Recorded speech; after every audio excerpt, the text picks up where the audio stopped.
Good afternoon, everyone. Welcome to the latest live episode of The Free Marketeers. My name is Chris Hattingh, Deputy Director at the FMF.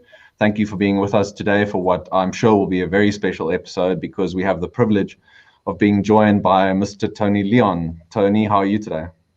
I'm great, Chris. Thank you for having me. No, it's a great pleasure. The main focus of our talk today will be about a recent book of yours, Future Tense, all about your sort of lessons and insights about some of your most recent activity in politics, about what's happening in the country, maybe some of your thoughts going forward. I just wanted to give a little bit of background on what you've been up to recently. For those who don't know Tony, he was sort of involved in politics loosely a few years ago, and then he's been dabbling in other things here and there. So just a little bit of background. Tony, at the moment, is the executive chairman of Resolve Communications, a South African consultancy specializing in crisis communications, reputation management, government relations, and advocacy. He also writes, speaks, and consults on current affairs and future prospects based on his background as the longest serving leader of the opposition in the Parliament of South Africa since the advent of democracy. He was also a former ambassador to Argentina, Uruguay, and Paraguay. He was appointed to that position by President Jacob Zuma. Tony served 20 years in Parliament, winning Helen Suzman's seat when she retired. He led the Democratic Party. He founded the Democratic Alliance in 2000, gaining control of the Western Cape Province and of the city of Cape Town. So, Tony, your book, Future Tense, it came out in March of this year. I just finished reading it this past weekend. I thought it's a good idea to actually read the book before I interview you on it. Why now? Had this been in the works for a while? Did the pandemic just give you the time to actually finish it? Had you been working on it for the last 20 years? Well, the answer to the first two of your questions, yes. The third one, no. But I've been thinking about a lot of things. I've written actually a lot of books in the last 20 years. I wrote a very big one called On the Contrary, which was really biography and political history, up until when I stood down as leader of the DA in 2007. And then I wrote another one on my ambassadorial adventures, the accidental ambassador. And then shortly after Nelson Mandela died, I wrote a book called Opposite Mandela, which was looking at Mandela through the lens of the opposition, which I led at the time. And this book really was a combination of several things. The impetus came actually from the late Jonathan Ball, who very tragically died just before the book was, or just after this book was launched in March, as you mentioned.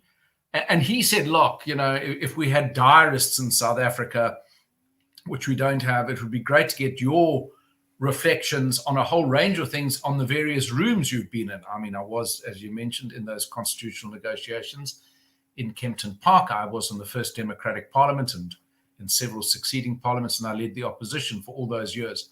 So that gave me some perspective. It also gave me a lot of interpersonal action with, in fact, all the presidents of South Africa since F.W. de Klerk right through to Ramaphosa. And there's some reflections on several of those outsized characters in the book, Future Tense. And then, having been present at the creation of the new South Africa, I was also present when some, I think, disastrous turns were taken, which put us on the road, if not to perdition, then to what we are now, which is basically a junk-rated economy with very uncertain future prospects. And nobody gets commended for being a Cassandra, but a lot of those things were seen by some of us at the time. But of course, we were dismissed as, scaremongers and scarecrows or white revanchists or whatever we were labeled. But sadly, a lot of that prophecy has been realized. And I don't say that with a sense of schadenfreude. I say that with a sense of regret. But also to really point out, as this book does, that there were at critical moments always other paths that South Africa could have followed, which we didn't follow. And we're living with the consequences. And then to deal with your point about the pandemic, indeed, it did give me a lot of concentrated time. I called this book my afternoon project.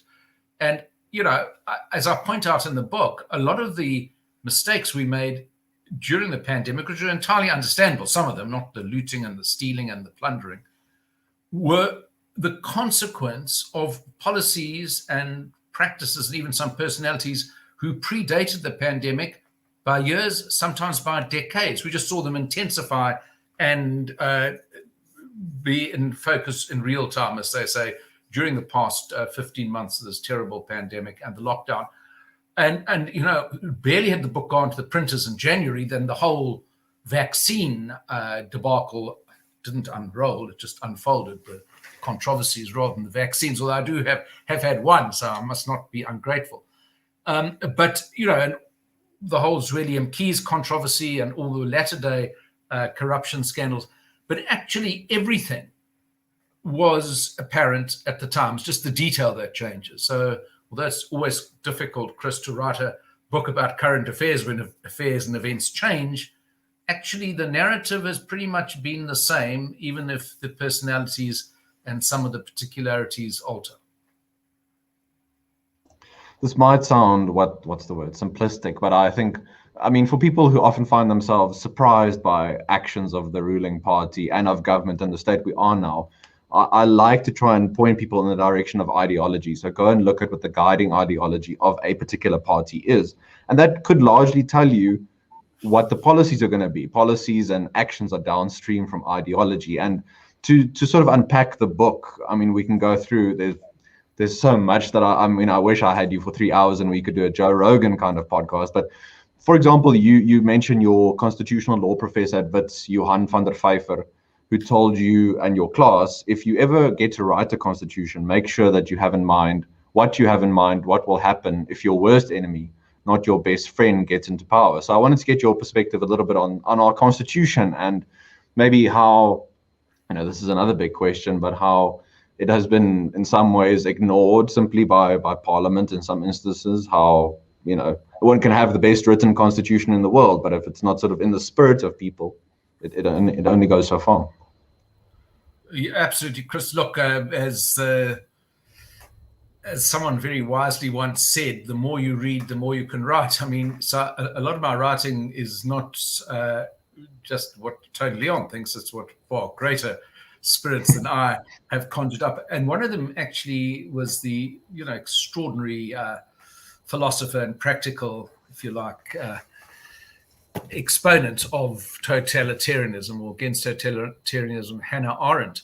And she wrote about dual authority, where you have a written constitution. She had in mind the Soviet Union, but the reality is completely outside the ambit, the nice words or the ringing phrases of the constitution.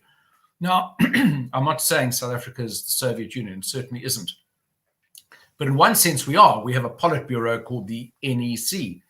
And another commentator, Peter Montalto, who I quote in the book, said it actually didn't matter, and he wrote this on the eve of the 2019 election, whether the ANC got 50% or 55 or 60% of the vote, because all the decisions of any consequence about any significant matter in South Africa aren't taken by Parliament. They aren't taken by the various bodies that the Constitution envisioned would guide public policy. They're taken by the 109 members, some of them very compromised, dubious, and odd indeed, of the ANC National Executive. That's where real power resides in South Africa.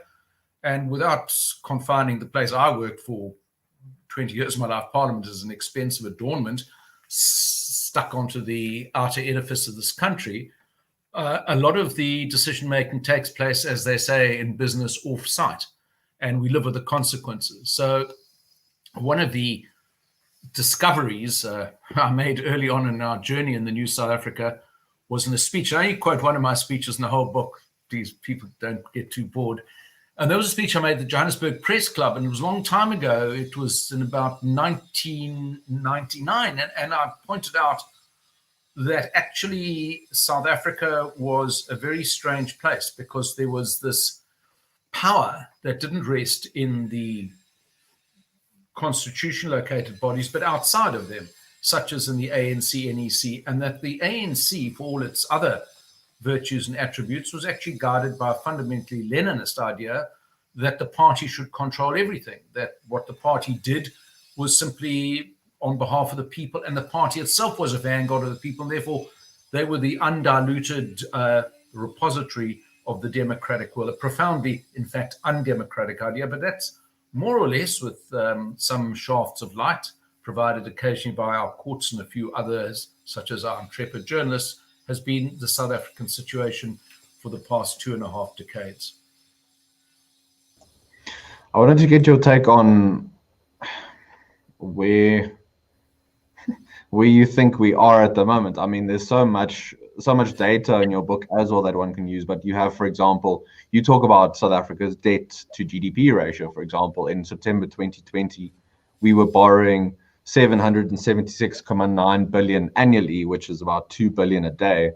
And in the zero or minus growth environment that characterizes South Africa, the debt trend only pointed further north. How does one, I mean, it's easy to sort of say, cut government departments, cut spending, cut this, cut that. But one has to also realize South Africa's history. You have to realize sort of forms of social welfare, of grants, supporting people. You can't just cut everything. I mean, in our case, you'd sort of want to let go of something like SAA to still be able to fund some sort of social grants. What does the debt situation tell you, I guess, about the current government, and if you think the sort of trajectory can be arrested? Well, obviously, it does change over time. In fact, one point I made when I was started writing the book, thinking about it, at the end of 2019, we were borrowing, in round terms, R1 billion a day.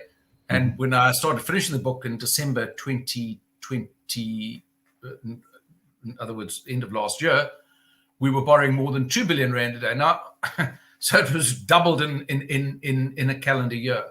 And that's unsustainable, and especially in the low growth environment that you describe, and which I elaborate on in the book.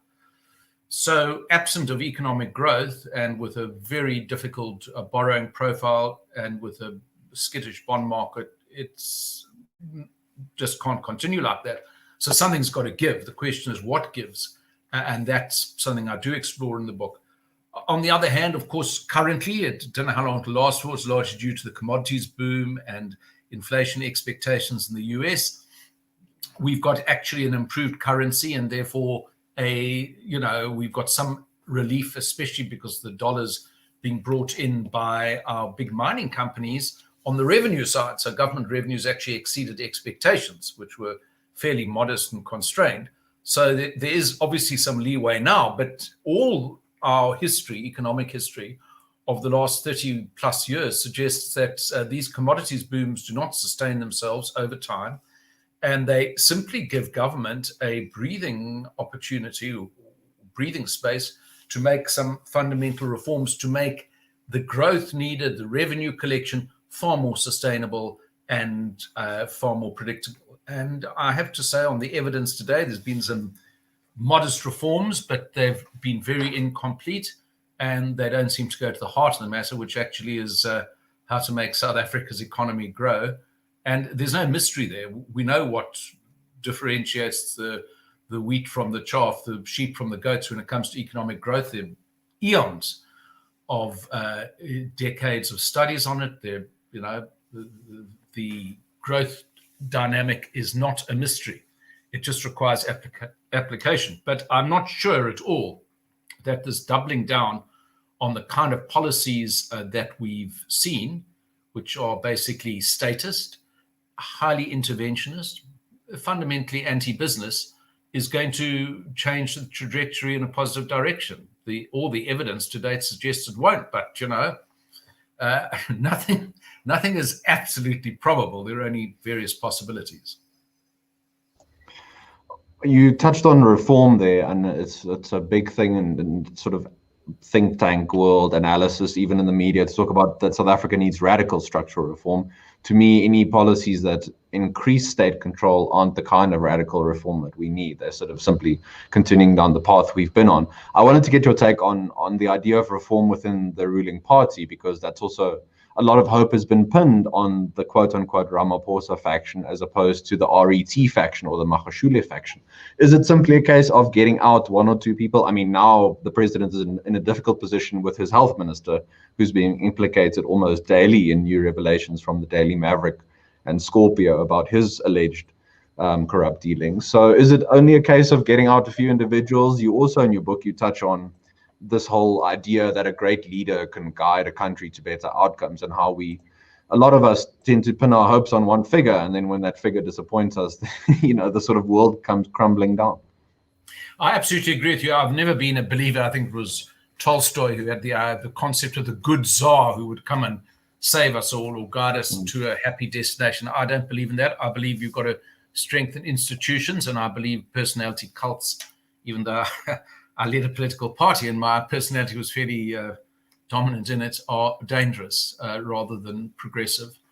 But it's a bit of a cop-out because, it's much easier to look at a person than to look at some of the underlying policies and dynamics that surround or that person articulates.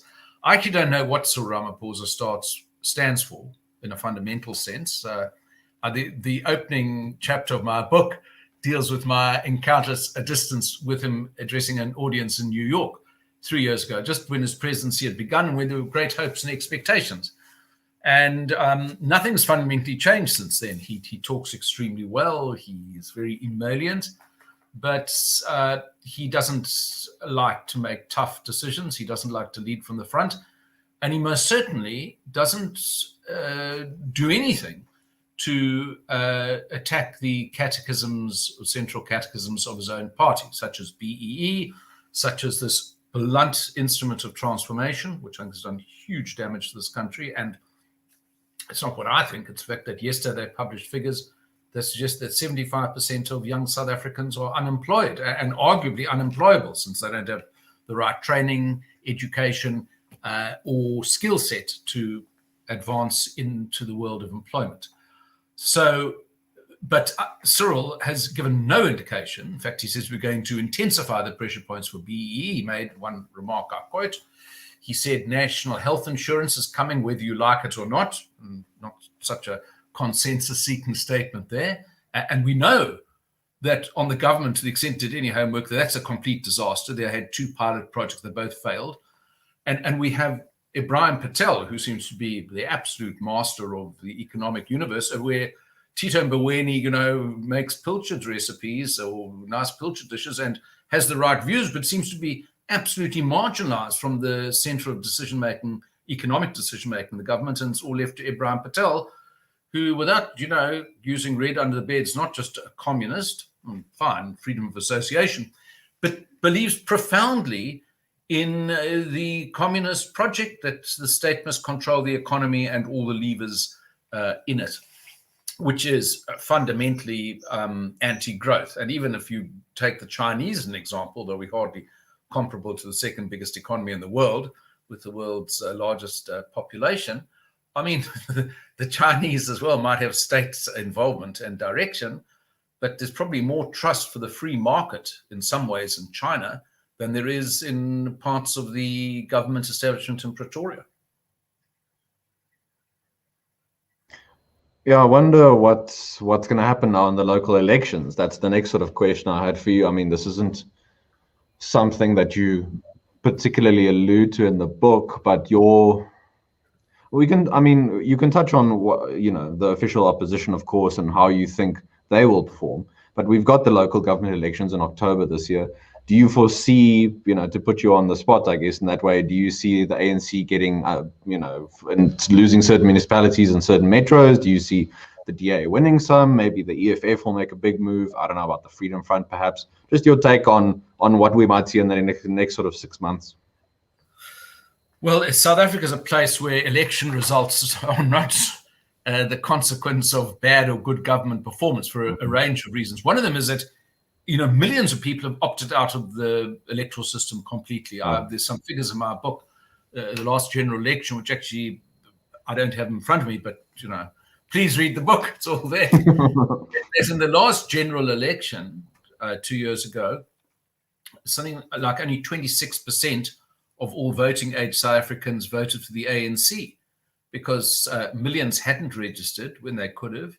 And 1/3 of the actual people who did register didn't bother to go and vote. So although people say, well, the ANC keeps winning, it does, but it wins ever smaller majorities off an ever shrinking voting base. And that's very dangerous because when people disengage from the political process, they've actually given up on achieving any democratic outcome or answerability. So I'll start with that. The ANC, of course, does begin this election cycle at an advantage, which sounds perverse with all the recent controversies and blunders that the government has made. And that is because it's a much better place in 2021 than the ANC was the last time a local election was held, which was in 2016. So in 2016, Jacob Zuma was the head of the ANC. It was the absolute apogee of state capture, Nkandla Gate, all those terrible things. There was a complete disdain for Zuma's leadership across the board, including his own party.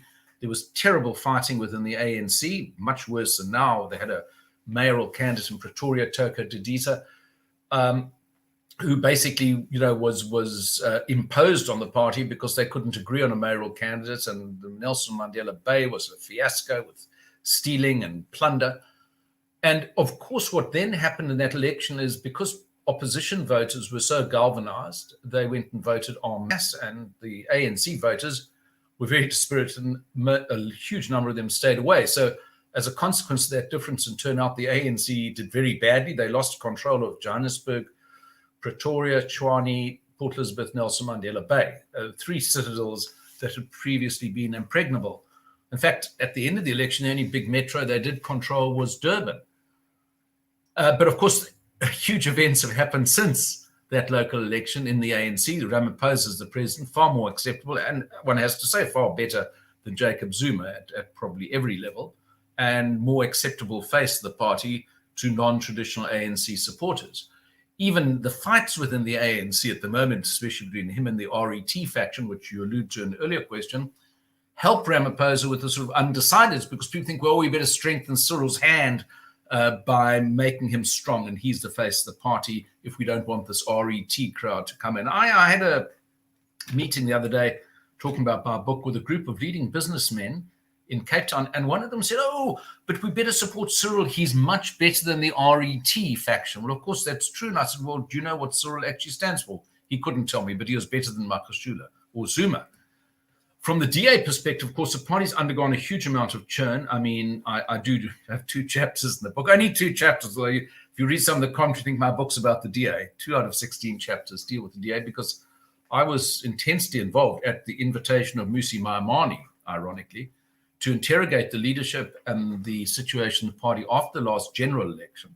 And we made certain findings, and one of those findings led to Maimane leaving the party, leadership and the party. But the fact is that when you lose some of your major leaders, you get a new leader in, it's quite difficult for that party to then reestablish its credibility, although I think the party is making some strides in that regard, and we'll have to see. But I think compared to 2016, the DA's got a very difficult job to replicate that, and the ANC comparatively has a much easier job in 2021. But there's quite a lot of time between now and the October election, and, a few more Zweli Mkhize bombs exploding. I'm not sure that I'd want to be leading the ANC campaign this year. This next one is a bit more of a meta question. Just before I get onto that, to those of you who are with us live, thank you very much for being here. If you have any questions for Tony, please leave those in the comment section, and I'll put those to him in a little bit.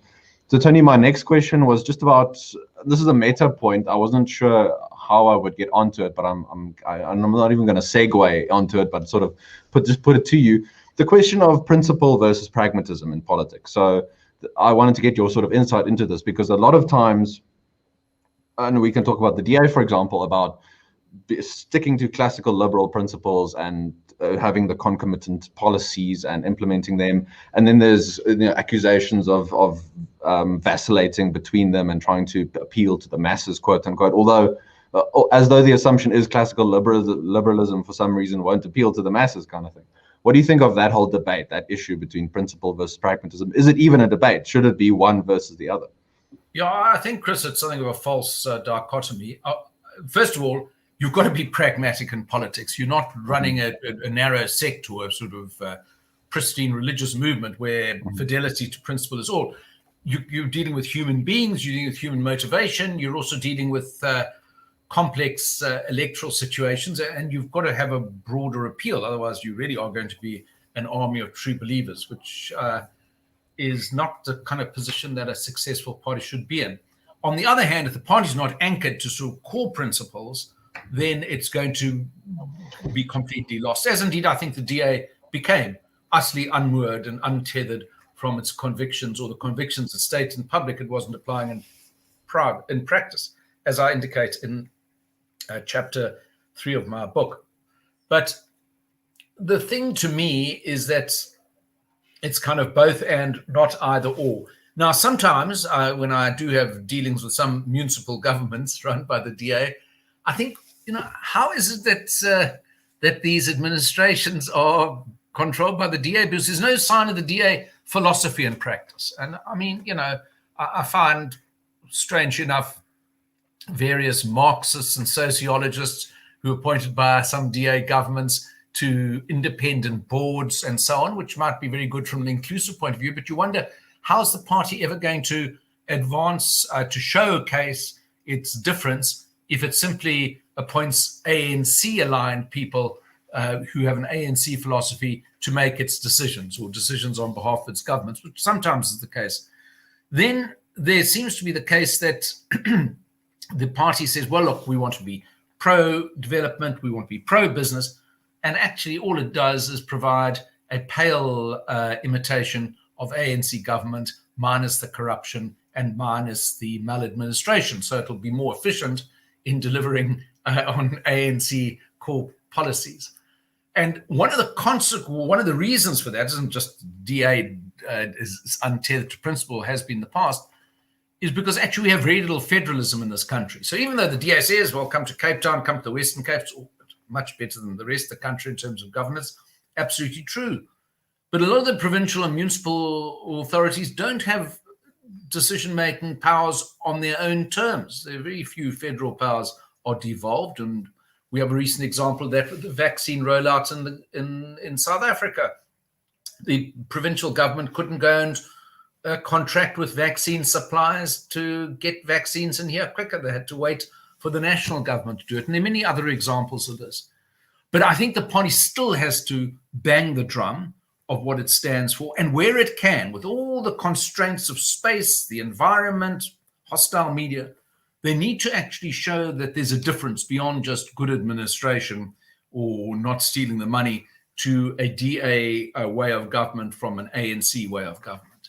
Because I think there are fundamental differences between the party, where they stand in relation to the individual, where they stand in relation to the authorities. I was very struck just talking about that some years back, that a DA administration somewhere in the Southern Cape, under a DA mayor, had banned a gay rights march from going through the town. This is a party that stands fundamentally for the rights of individuals, minorities, against that was one DA administration. It was reversed because the party had to intervene and stop them. Another DA administration refused to let out a hall, it's also in the Southern Cape, I think, to Steve Hofmeyer, who's a very controversial figure, on the right wing of Afrikaans folk music and politics and pop.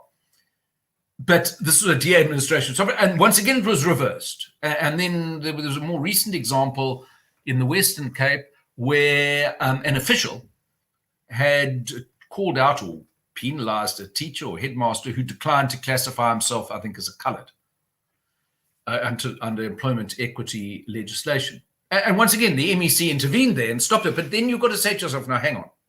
How were those decisions ever taken in the first place? Where is the sort of the Grundnorm, as we used to say in jurisprudence? Where are the values, the founding philosophy of those elected officials who stand under a banner of, in this case, the DA, or officials who are implementing DA governance policies to make those decisions? Are they so reflexively under the sway of the ANC hegemony that they don't think there's life and living and politics and decision-making outside of it? And if so, then you've got to just reinforce those principles, those policies, and that philosophy from top to bottom. Now, you don't have to do it in a Maoist way by rounding up people into sort of countryside and sending them off for the Cultural Revolution re-education camps. You do it by saying, if you vote for the DA and we get elected, this is what we stand for. Here are our principles, here's our philosophy, here's our policies. And to the extent that we can, within the law and within the realm of human error, we're going to implement them. And know that before you join up with our administration. And if you're a decision maker in the administration, be very sure morning to night that you're implementing our value system. And that's a message that needs to be, I think, when you talk about principle and practice, that needs to be implemented. And then, then you will increasingly see an alternative, not just on some issues, but pretty much across the agenda. In terms of something you alluded to a little bit earlier, in the book, you talk about sort of capital flight from South Africa and wealth leaving the country, which is obviously a big issue, not just in terms of the actual wealth and the capital, but the people associated with it. It's, wealth doesn't just sort of sit out there and exchange hand. It has to be created, and you need the expertise to do that. And you referred to a series of lectures in 2017 that the Center for Development and Enterprise hosted, during which Ricardo Hausmann said know-how can be quickly hired, but it cannot be quickly transferred from one person to another. It certainly can't be extracted like teeth from the brains that possess it. Is it as simple as, for example, dropping BE and then keeping the know-how here? What other the sort of policy changes can one make, do you think? Well, I think, first of all, I have a huge admiration for Ricardo Hausmann. I had the great privilege of spending time with him at Harvard in 2007. And he's a Venezuelan, apart from being a brilliant economist. He knows whereof he speaks, because he comes from a country which has done all the things in excessive form that the ANC does to an extent. So he's been at the sharp end of exactly what he's talking about, including that resentment for the know-how that you inherit, that he spoke of in that lecture to the Center for Development and Enterprise. So, yeah. Tony, just remember, Venezuela, they haven't tried real socialism yet. We'll do it better. Well, there'll be nothing left, but they'll be trying it. I mean, our government was, one of my chapters on the foreign policy, our government was lauding Comrade Maduro when, people were killing their own pets to eat them to stay alive in Caracas. So that's where the Venezuelan experiment, once the richest country in South America, now the poorest, ends. Very, very bad and sad place. But I think what Ricardo was saying in that lecture is the fact that you can, put as much pressure as you like on people, transformation, whatever it is, blunt end instruments of BEE. But at the end of the day, the people, and it's one of ironies and maybe the misfortunes for countries, the people with the greatest options, the greatest mobility, the greatest flexibility are the richest, because they have the mobility to leave, to change jurisdictions, to arbitrage their tax disadvantages to more advantageous places and so on. So, but, South Africa has only, maybe there's some more who will be discovered when the revenue service gets back on track, has only $6 billionaires, as people who are worth more than $1 billion US. And I was in a little town in the Gulf Coast of Naples just before the lockdown called Naples, Florida. And there were $12 billionaires who had second homes there. So this tiny town of 22,000 got more ultra wealthy people than South Africa, population 58 million. And, so we should actually have regard for them and say, well, hang on, we do need to have a country that's fairer, more equal and so on, but we also value your contribution. And there's an interesting interplay between the view of two of our most successful and richest citizens in this country, Johan Rupert, who's extremely bearish about the country prospects and basically said, well, I might be here and physically, but I've mentally migrated where my family is in London. And Adrian Gore, who's more positive and has a different approach to things. But I think whether you're an Adrian Gore believer or a Johan Rupert believer on the future of the country, the fact is that you can't afford the kind of shrinkage of people who possess, as Ricardo Hausmann said, the know-how, which can't just be extracted, who are the wealth creators, the job creators, and so on. And we have a lot of evidence, and there are a lot of statistics that I do quote, that a lot of those folk have left the country and are probably never going to return to it. And I think that is a terrible tragedy. I do accept that people are mobile and that you can live your life anywhere in the world. But I think a lot of people would choose to stay here if they felt more at home here. And when you're made to feel a stranger in your own country or an alien, for whatever reason it is, I think that's not the kind of inclusive country that we set out to build, and indeed were assured in 1994 was a South Africa that was being created. I think it's become a much more exclusionary, a much more narrow-minded place in the intervening 27 years. And I think it's not just the detriment of those who've left, and I wish they'd stayed, but to the country's richness in every sense of that word. I wanted to let you indulge a bit for a few minutes just on your most interesting or exotic, and not just exotic in terms of location, but experience in terms of foreign policy. And of course, you spent a lot of time in that world and working as ambassador to Argentina. And in your book, you mentioned one example of how South Africa engages with different countries around the world, and Miss Hillary Clinton's experience when she wanted to come to South Africa. So just a little bit on foreign policy matters. Well, yeah, I dubbed the chapter on foreign policy the League of Losers, how to win friends without benefits. South Africa basically practices a Jeremy Corbyn foreign policy. I mean, the West is bad and evil everywhere, and the non-Western countries, the enemies of America, are good everywhere. That sounds very crude and childlike, but that's more or less what we do. There is a kind of if not hypocrisy, double thinking on the process. So, Ramaphosa was immensely pleased that Emmanuel Macron came to visit our shores last week and received him with suitable pomp and grandeur that the French president would enjoy. But one has to say that, the anti-Western sentiments exhibited to the ambassadors of Western countries is extraordinary. One of the recipients of Ramaphosa's ire, or his department's ire, who were carpeted by the Department of International Relations, were 5 foreign embassies, including the then ambassador of France, who were accused of making demands on the South African government. I write it up in my book, which was really all the basis of a not just a misunderstanding, but a completely misplaced attack on them when they were called in and given a dressing down because of a memorandum that they'd sent to it was the US, the UK, Germany, Switzerland, and Netherlands, sorry, not France, who in fact account for 75% of all foreign investment in South Africa.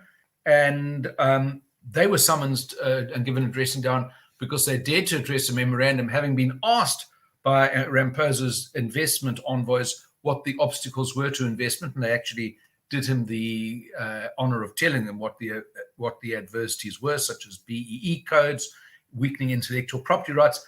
And the memo was leaked, and they were called in and chastised. And they were dismissed by the ANC as holier than thou colonizers.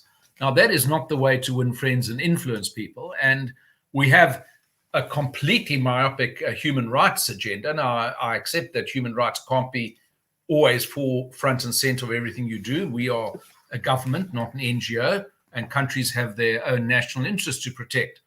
But at the very least, be consistent. The only country that South Africa attaches any human rights requirement on is Israel, and none others. Not in that neighborhood, nowhere else in the world. And I'm afraid you get called out for being in bad faith. So I think a lot of our foreign policy is frankly childish. I think it's in bad faith, a lot of it, and it's completely ineffective. That's the other thing. I saw that Naledi Pandor closing 10 embassies or missions around the world.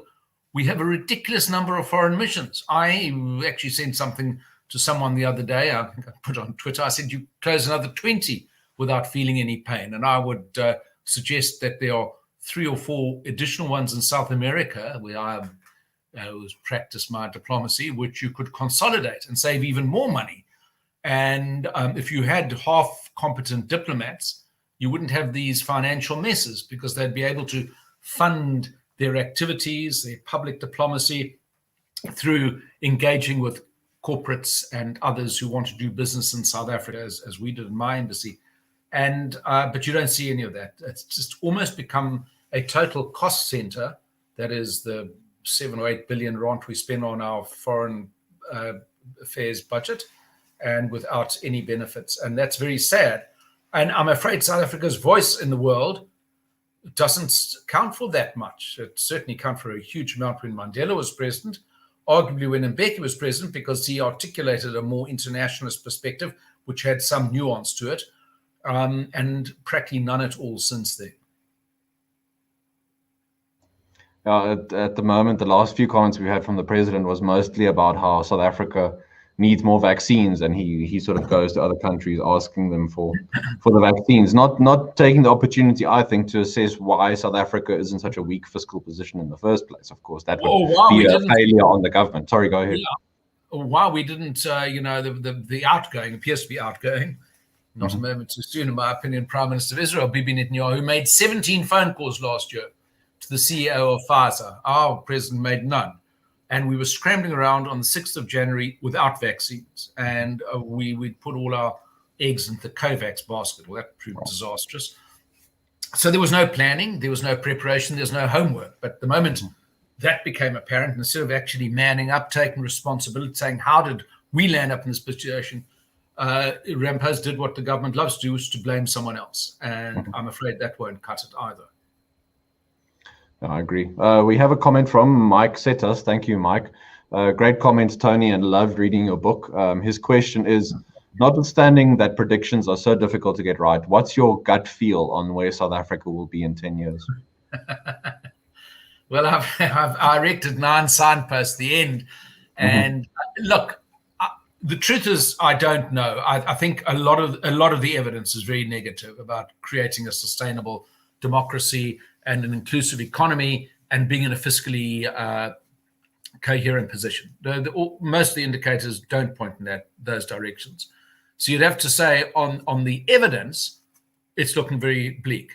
However, and this is the caveat, and I'm not just saying this to cover myself, we cannot make an absolute prediction with certainty about the future, because all our decisions are about the future, of course, and the questions about the future, but all our information comes from the past, and it's not an implacable guide to the future, as your investment manager will tell you. Past performance is not a prediction of future results, indeed.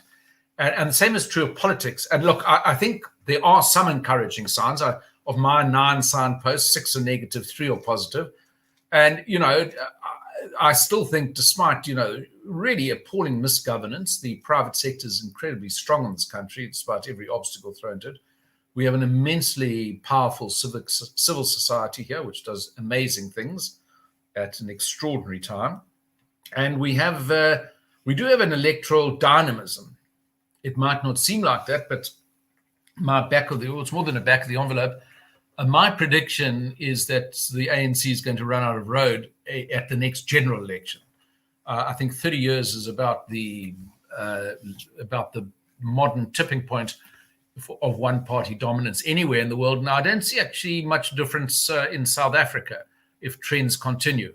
On the other hand, what replaces the current form of the ANC, some version of it with the EFF, that's perhaps less palatable. But, a lot of it relates to the government's inability to create enough fiscal space to fulfill all its ambitions, which have not reduced despite its incapacity to implement them, and what it's then going to do, and who it's going to tax, and who it's going to expropriate, and who it's going to penalize and target. And there, the auguries do not look very good at the moment. But as I say, decisions are about the future. Information comes from the past. So we can't, with exactitude, say, well, because of this, there's that. I mean, I have very high regard for some of these scenario plans. But when they say, here's a 57% chance, I saw one analyst say, that South Africa will be a failed state in a few years' time. Well, how? 57, 47? How do you know? Look, there was an interesting survey done last year by a consultancy in Johannesburg, I think it's called Unimix, who basically took all the indices and they looked at a whole lot of them. They said, look, South Africa is going to be a failed state by 2030, which is kind of the same question. Well, yes, that's very possible on the evidence and the data, and I've got quite a lot in my book, but it's not inevitable. I mean, you also have to assume in all this that, folks are going to sit back and say, Jammer dat ek leef. I mean, there might be a surge of activity. But I think if people imagine, just to answer that question finally, that this change is only and can only come from the ANC, then maybe we will actually condemn ourselves to failure. Because if you can't see any light or hope outside of that smothering embrace of the ruling party, then we are indeed going to carry on going down this potholed road to a much more cratered destination, I think. In the book, you share an insight, and one can share probably all insights in the world from R.W. Johnson. But you mentioned his 2015 book, and in that he says, basically, South Africa can either choose to have an ANC government or it can have a modern industrial economy. It cannot have both. Do you think it's sort of at that point now? I absolutely do. And all the activity or events since Bill wrote that book, which is now 6 years ago, has proven that to be correct, except once again, he kind of, the one thing he seemed pretty adamant about after that book was published, say we would go to the IMF for a bailout in 2 years' time or so. Well, that didn't happen. And equally, Magnus Haystack, who's a very entertaining analyst and obviously, a good money manager, he wrote in 2015, within 5 years, the Reserve Bank's going to turn off the taps to capital flows out of this country. Well, that hasn't happened either in the time scale he predicted, and we still can. You can relatively easily take money out of this country. But it doesn't mean that either of those things won't happen, that we won't have to go for a bailout, and I'll deal with what that would mean, or that they won't just simply say, that's it. You can't take your money out of the country, and we're going to come after your pension funds. That's the next form of attack. Both things could happen as the government's position becomes more fiscally endangered, but they haven't happened yet. So I think in the round, Bill Johnson's analysis is completely correct. Perhaps the absolute predictability that you can say within 2 years this will happen, that's to me less certain. We had another question, and I've lost who asked it, so I apologize for that in the comments, but it was broadly around the role of governments. Do you still foresee a sort of role for governments, especially in an increasingly tech-focused world? I mean, big tech, we know these companies have a lot of influence, but what do you think? Is it simply going to be a case of the sort of communities taking care of their own sort of needs and that kind of thing? You sort of allude in the book, I mean, even during the pandemic, South Africans, despite the best intentions of their government banning, closing soup kitchens kind of thing, people still want to look after each other and care for each other. Gift of the Givers is doing incredible work across South Africa, trying to provide services, especially in the Eastern Cape, unfortunately, where my former university is. So just your take on I guess, the role of governments and community powers, sort of. Yeah, look, I don't want to trivialize that question with a glib answer, but it's a very, we could spend 3 hours about that. Look, I'm a believer in free markets, as you are, and I believe very much in the banner we're under today. But I'm not a libertarian believer in the night watchman state. The state should only. Don't worry, we'll get you there soon enough. Don't worry. That the state should only be interested basically in defense, or the government doesn't even have a credible defense force here, and kind of foreign policy and the rest should just be left to individuals, communities, so on. I think, given everything in South Africa, that a lot of people have been economically excluded in this country by our history of discrimination, by apartheid, and so on. And we didn't all start at the same position in 1994. I completely accept that. And I'm deeply empathetic to that analysis. What I'm not empathetic or supportive of are the solutions that have simply said, well, all we need is more state intervention and more control, and then we'll get right. Because profoundly, with 74% of young folk out of work and without getting jobs, they've got it completely wrong.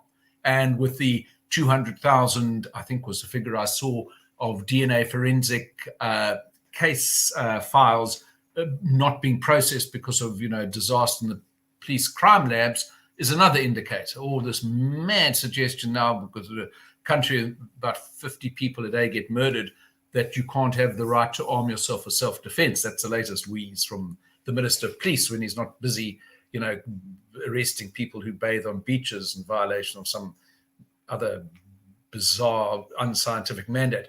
So with all that, I think that a proper state, a sensitive state, a smart state, as they say, could and should do things to assist the most vulnerable, the people most need, and indeed to regulate the economy so everyone gets a fair shake. I mean, you're absolutely correct. Tech is the future, clearly, and it's very light on workers and very huge on profits. But, abuses of technology by monopoly providers, in the same way that the United States at the turn of the 20th century took antitrust measures against big oil companies who were totally dominant. I think you've got to look at the fact that tech companies are very anti-competitive in their behavior, very predatory in their nature, and very intrusive in the space of privacy. So I think that certainly requires state intervention. But provided the state intervention comes, with the need to maximize the common good, not to maximize some or other, interest lobby. And we see that in South Africa. I, strangely enough, the other day had a perverse experience, Chris. The post was delivered for the first time, I think, in 2 months. A wad of magazines and things arrived, including the whole neighborhood. They just dumped them all in my box. I'm now postman Pat. I went this morning distributing everyone else's letters. They decided my box was a place for delivery in the cul-de-sac I live in. But the post office doesn't deliver letters on a regular or reliable basis. So we all now have to resort to the extremely costly matter of using couriers. Now, what's the government's response? Ban the courier companies from delivering packages because the post office can't do it. We won't allow anyone else to do it. So that is totally abusive of the state's power. It's also unconstitutional. I hope that and I only hope we have judges with enough perspicaciousness to actually stand up for the constitutional rights of people to trade freely, which is an enshrined right in our constitution. It's not something that was plucked out of, Milton Friedman or somewhere. This is actually agreed to in 1993 and again in 1996, the right to trade. So that's what the government should be encouraging, not inhibiting. So that's the kind of state I believe in, enabling economic activity, not crushing it. If we use the texts of Milton Friedman as the Constitution, I would be very happy. But then the Free Market Foundation wouldn't necessarily have a lot of work to do. So anyway. we'd agree with government. I'm a great believer in. I'm a bit of a magpie. I pluck from, especially in my book, from a lot of different sources, and I've never believed, incidentally, in this what philosopher called the fallacy of genesis. Good ideas become bad ideas simply because it's someone, from the suspect class or the politically incorrect group who proposed them. Not at all. Well, to pluck again from your book, and this is my second to last question or point, as it were, so we'll head towards wrapping up now.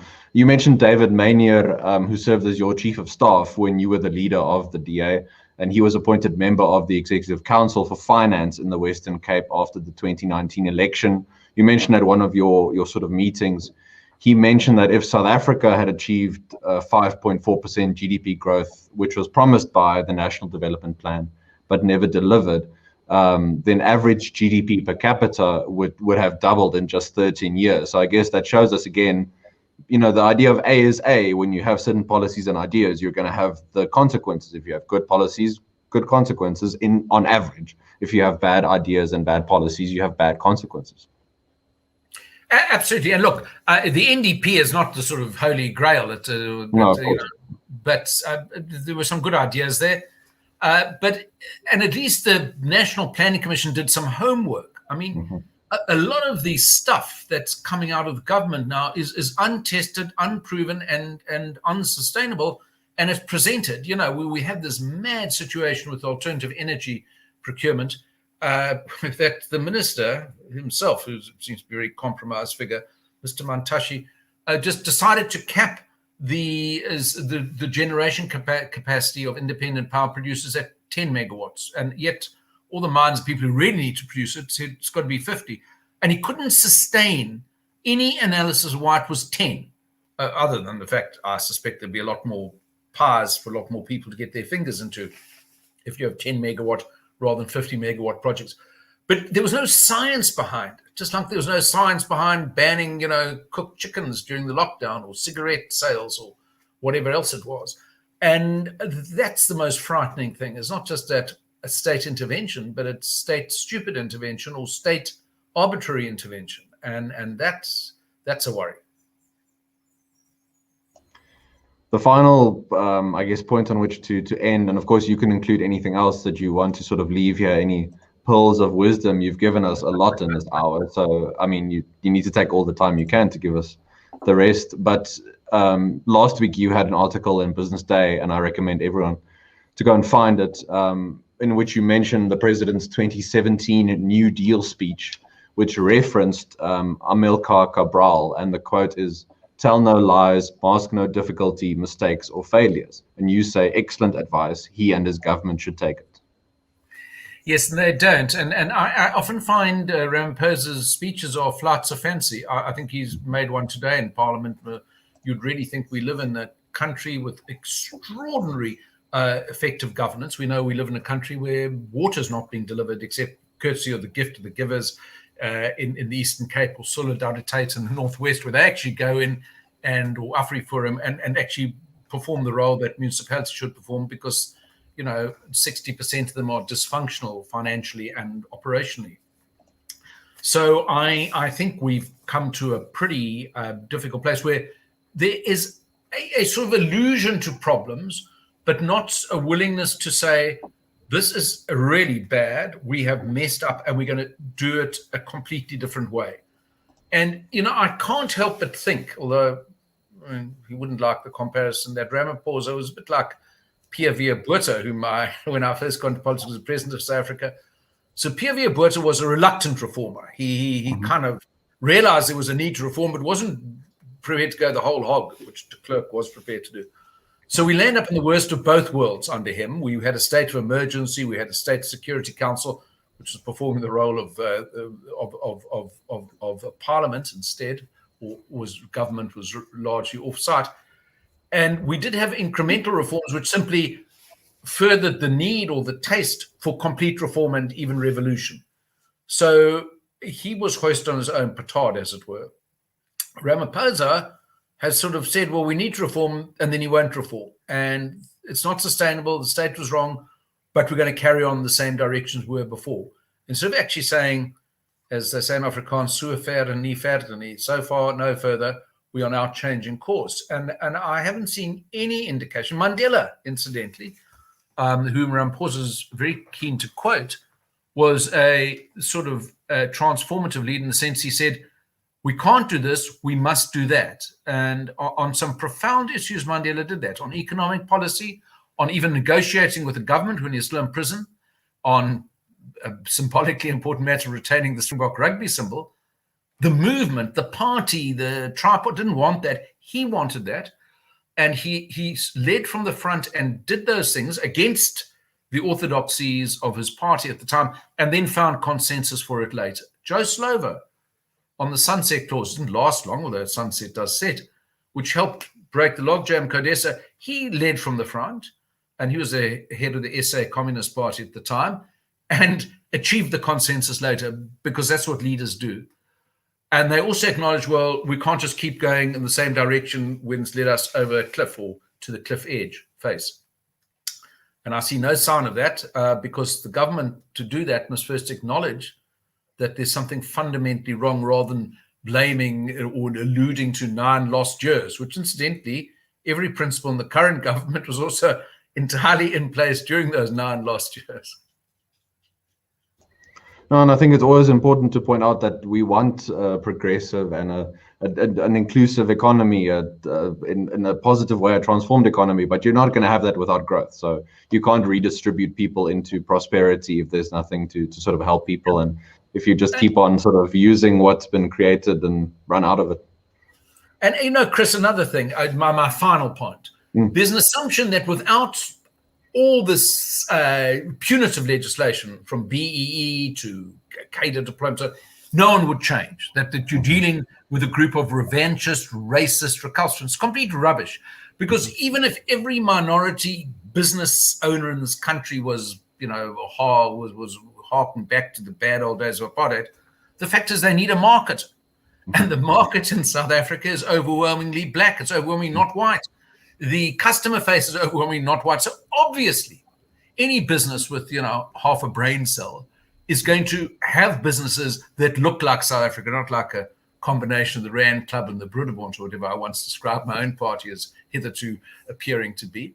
Because, you know, they are governed by the profit motive. They're governed by human reactions. But there's a distrust by the government in the human factor. That's the great irony of a party that calls itself a party of the people. No, I think that's a great note on which to end. Liberty is scary, but I mean, we have to trust in our fellow man to allow them at least some measure of liberty. Tony, thank you very much for your time today, all of your insights. It's been a great privilege. Well, thank you, Chris. I really enjoyed it, and thank you so much, and to the Free Market Foundation for all your important work. Appreciate it. Thank you very much. To the viewers, thank you once again for joining us on another episode. We hope you enjoyed the episode. A reminder that you can buy Tony's book, either the physical copy in bookstores, or you can buy it on Kindle. I've left the link in the description of the video, so please just click on that link and you can go and purchase the book, which I highly recommend you do. If you haven't yet, please like this video and also subscribe to the Free Market Foundation YouTube channel. If you haven't yet done so, we'll have more content like this for you in the coming weeks. Until then, take care out there, stay safe, and we'll talk to you again very soon. Bye-bye. Thanks so much.